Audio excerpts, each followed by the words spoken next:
హేతువాదం అంటే ఏమిటో, హేతువాదులు నాస్తికులు ఎలాంటి విధానాలను ఆచరిస్తారో ఇంతకుముందు వివరించడం జరిగింది. వారు ముఖ్యంగా రెండు పదాలను నిజాయితీగా వాడుతారు. అవి ఏమిటంటే, తెలుసు, తెలియదు. తెలిస్తే తెలుసు అంటారు, తెలియకపోతే తెలియదు అంటారు. తెలియని విషయాలను శాస్త్రీయంగా తెలుసుకునే ప్రయత్నం చేస్తారు.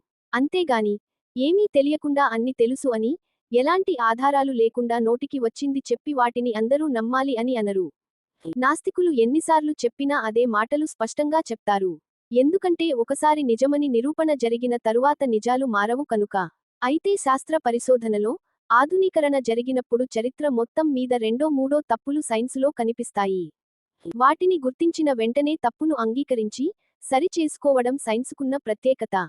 ఒక రోగానికి ఒక మందును కనిపెట్టారు అంటే, ఎన్నో ప్రయోగాలు చేసిన తర్వాత, ఎందరో ప్రపంచ స్థాయి నిపుణులు, శాస్త్రవేత్తలు అంగీకరించిన తర్వాత దాన్ని ఆమోదించటం జరుగుతుంది. హేతువాదులు ఎంత నిజాయితీగా మాట్లాడతారో, ఎంత నిజాయితీతో జీవిస్తారో ప్రముఖ హిందూమత ప్రవక్త తన మాటల్లో చెబుతున్నారు. మనం కూడా విందాం. కొంతమంది భగవంతుణ్ణి నమ్మరు. భగవంతుడు లేడు అంటారు. భగవంతుడు లేడు అన్న వాళ్ళని, నాస్తికుల్ని నేను చాలా చాలా గౌరవిస్తా. ఎందుకు అంటారేమో, మీరు ఆశ్చర్యపోతారేమో నేను ఈ మాట అన్నప్పుడు. వాళ్ళు ఒక సిద్ధాంతాన్ని నమ్మారు. నేను భగవంతుడు ఉన్నాడు అని చెప్తున్నాను. వాళ్ళు భగవంతుడు లేడు అని నమ్మారు. వాళ్ళు భగవంతుడు లేడు అని నమ్మి, భగవంతుడు లేడని నమ్మి జీవనం చేస్తున్నారు. వాళ్ళ జీవితంలో నిజాయితీ ఉంది.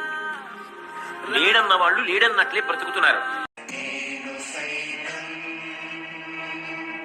మిత్రులారా, దయచేసి సబ్స్క్రైబ్, లైక్, షేర్ చేయండి.